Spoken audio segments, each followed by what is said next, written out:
সেদিন নাম চলে যাবে আর প্রাণ পাখিটা চলে যাবে।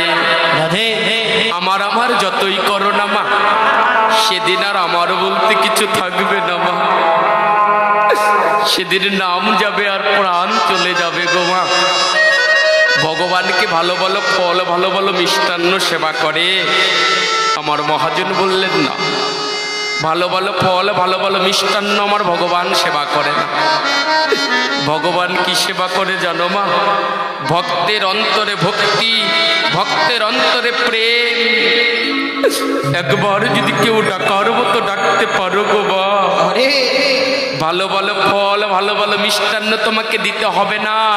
নিরজনে বসে ওই মনোরূপী তুলসী পাতা দিয়ে, ভক্তিরূপী চন্দন দিয়ে, নয়ন বাড়িরূপী গঙ্গা জল দিয়ে একবার যদি কেউ ডাকার মতো ডাকতে পারো, ওই গোলকপতি নারায়ণ গোলকে থাকতে পারবে না।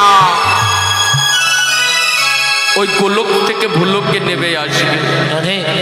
কিন্তু কেউ তো ডাকার মতো ডাকতে পারি না গো মা, কেউ ডাকার মতো ডাকতে পাচ্ছি না। আমার আমার আমার আমার করছি বটে, কিন্তু আমার বলতে কিছু নাই। যা কিছু আছে না কেন সবই তার, সবই তার গো মা। একবার নয়ন জলে বুক ভাসিয়ে কেঁদে বলো, হে দয়াময়, এই সংসারে আমার কিছু নাই, যা কিছু আছে সবই তোমার, যা কিছু আছে সবই তোমার। তাই মহাপ্রভু কি করেছে জানো মা? এই সংসারে, মায়ার সংসারে, মায়ার সংসার ত্যাগ করে কোথায় গিয়েছিল জানো মা? মায়ার সংসার ত্যাগ করে বৃন্দাবনে গিয়ে কাঙাল হয়েছিল। 6 গোস্বামীর এক গোস্বামী, যার নাম সনাতন গোস্বামী। ওই সনাতন গোস্বামী দেখলো এই সংসারের মধ্যে কিচ্ছু নাই, তাই সংসারের মধ্যে কিচ্ছু নাই দেখে জমিদারি ত্যাগ করে বৃন্দাবনে গিয়ে কাঙাল হয়েছিল।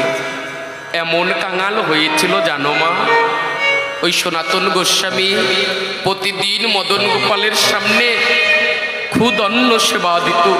প্রতিদিন মদন গোপালের সামনে খুদ অন্ন সেবা দিত, প্রতিদিন সেবা দিত জানো মা।